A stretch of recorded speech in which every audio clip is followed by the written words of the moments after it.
tayo sa mama. Tadi begitu datang,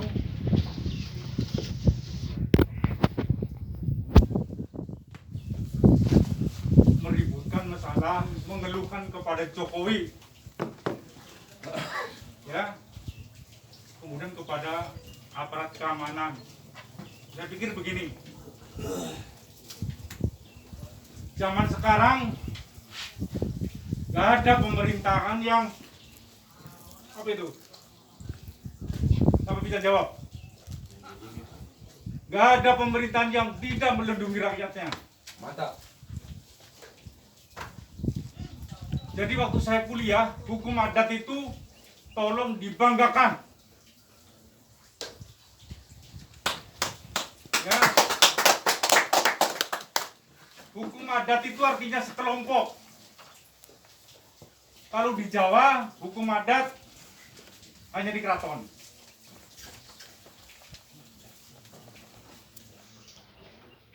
Tolong, kemudian medsos. Saya minta ya, ini kan masyarakat kita, jangan biasakan di medsos. Nanti dimasukin, dilihat oleh Jokowi, dilihat oleh Kapolri, oleh ini. Sebenarnya tidak ada masalah di sini. Ya kan? Semuanya ulayat itu artinya apa itu? Sekelompok, advokasi. Ini masalah pengukuran. Sudah ributnya begini, bagaimana eksekusi? Bagaimana menguasai? Nah, begitulah kira-kira.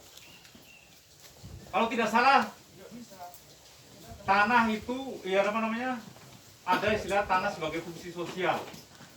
Kalau ini bukan tanah sebagai fungsi sosial, ini untuk kemajuan masyarakat lain. Ya, jadi memang betul harusnya kalau ulayat itu ya didiskusikan saja. Kalau tadi ada oknum yang katanya mencari keuntungan, itu zaman dulu. Problemnya di sekarang apa itu? Diributkan, ya kan? Kenapa diributkan kira-kira ini yang dari Pemkab? Kenapa diributkan? Coba kenapa? Saya minta maaf ya, saya nggak ada kepentingannya. Kenapa diributkan? Hukum adat itu hukum lebih tinggi daripada hukum positif. Tapi di satu sisi hukum adat tidak tertulis. Bagaimana bisa tertulis? Ini tanah si A, ini tanah si B, ini tanah si C. Harusnya diperdakan. Ya kan? Harusnya diperdakan sehingga tahu ini tanah ini, tanah ini, tanah ini. Kenapa tidak diperdakan oleh pemerintah? Agar ribut. Pasti ribut. Nah gitu. Sebenarnya ributnya ya hanya karena tidak tahu itu. Ada yang tahu, ada yang tidak tahu, ada yang pinter memanfaatkannya tidak tahu. Gitulah kira-kira. Ya. Jadi zaman sekarang pemerintah, polisi nggak ada yang kejam dengan rakyatnya. Nggak ada itu. Hidup polisi. Nggak ada. Di sini mengawal. Tapi kalau saya sebagai Kasat Sabara, tapi saya juga sebagai ini dari sekarang ini masih minta nih menyangkut destinasi wisata. Saya rasa hanya Kabupaten Dairi yang melempem gitu. Ya, yang melempem gitu. Yang melempemnya mungkin ya dari dulu-dulu kenapa nggak diperdakan gitu. Kemarin kenapa tidak dihibahkan? Kemudian ulayat itu dia tidak punya data.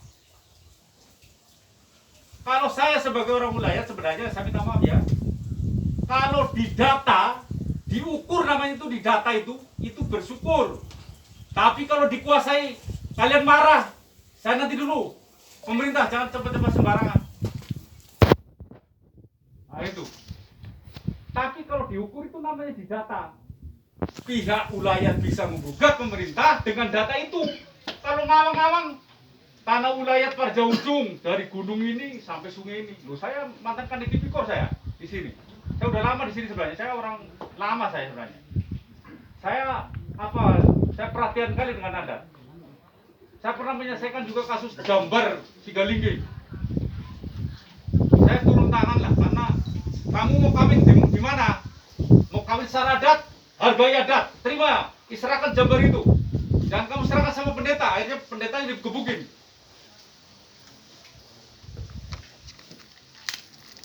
Ya, saya orang Jawa lah, asli dari Jawa saya. Saya kalau adat ini, saya belajar ilmu adat. Ilmu adat ini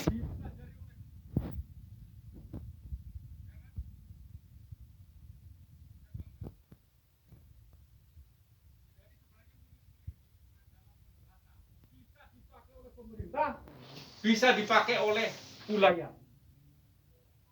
Ulayat untuk menggugat tanah seluas 6 hektar, misalnya 6 meter persegi, ini tanah ulayat, apa marga apa nih? Ini rumah ini punya siapa? Marga apa? Masih Bapak kuasainya. Iya, Bapak kuasai, artinya secara de facto bisa pemerintah merobohkan ini tanpa mau izin Bapak. Tidak bisa. Pemerintah sekarang nggak ada pemerintah sekarang ini yang arogan. Ada arogan Pak ini. Mana? Urusan sini. Apa? Itu sama supir perkara menang satu orang sebelah. Diskusi sampai ke sini. Diskusi sama? Sama punya saya ini. Ya tadi gini. Harusnya hukum adat yang tidak tertulis itu pemerintah memperdakan, diukur. Tanah marga ujung sekian hektar. Ulayat ini loh, bukan tanah pribadi loh. Iya Pak. Iya. Jadi tidak boleh dikuasai kayak Bapak, harus dia usaha bersama. Kalau masalah ya ulayat itu ya begitu ya Bu ya. Kalau saya belajar dulu. Kalau yang namanya wilayah Pak, Iya bersama. bersama tidak boleh dimiliki. Iya sebagai Bapak pribadi. Iya. Ada Tapi Bapak kan masih menguasai. Jadi tadi Ibu Tunang saya kalau Ibu kasihan juga. Ibu nangis itu. Ya maksudku polisi tetap di posisi yang nggak mungkin. Ya zaman sekarang nggak ada lagi. siapa siapa. Kami tidak keberatan diukur kalau memang dari pemerintah jangan dibiarkan. Sehingga ini masalahnya Pak. Kalau Ya tahu saya, nggak masalah. Karena ke hukum positif dari hukum adat itu harus ada data namanya. Perdata itu data. Kalau kita tidak punya data, ternyata pihak Pemkab itu mengajukan perdata ke pengadilan, dia punya data, kita datanya tidak ada. Macam mana mau kita ini kan? Gitu loh. ya maksudku Pak, asal jangan orang ini ngamuk, ya kami setuju cek dibikin dari pertanahan. Berapa luasnya yang rumah tangga ini? Oh, Ya, itu Pak, bagus. mau, Iya, itu Pak. bagus. Tapi Ini gini, kan mau mengaku-ngaku. saya dari- pernah menanyakan, Pak. Saya pernah menanyakan sama dosen kaitannya dengan itu. Kenapa kok BPN itu tidak mengukur tanah yang tidak masuk SHM? Nanti pasti ribut kan? Namanya tidak ukur. Coba kalau surat lurah bawa aja simpan sebagai dokumen. Karena harus data. Karena nanti kalau kita gugat itu bukan gugat tidak pakai data, itu harus data gitu loh. Jadi itu lah Pak. Kalau Tapi memang- gini, saya mau apapun ceritanya saya minta ya, karena ini ulayat itu advokasi. Ada yang pintar hukum, gabung. Jangan misalnya pemerintah nanti mau menginikan itu digabung, ini secara bersama minta bagaimana dengan pemerintah. Tapi kalau soal pengukuran itu beruntung, saya jujur aja, beruntung karena kita memiliki data bisa dipakai oleh kedua belah pihak. Begitulah. Terima kasih ya. Assalamualaikum warahmatullahi wabarakatuh.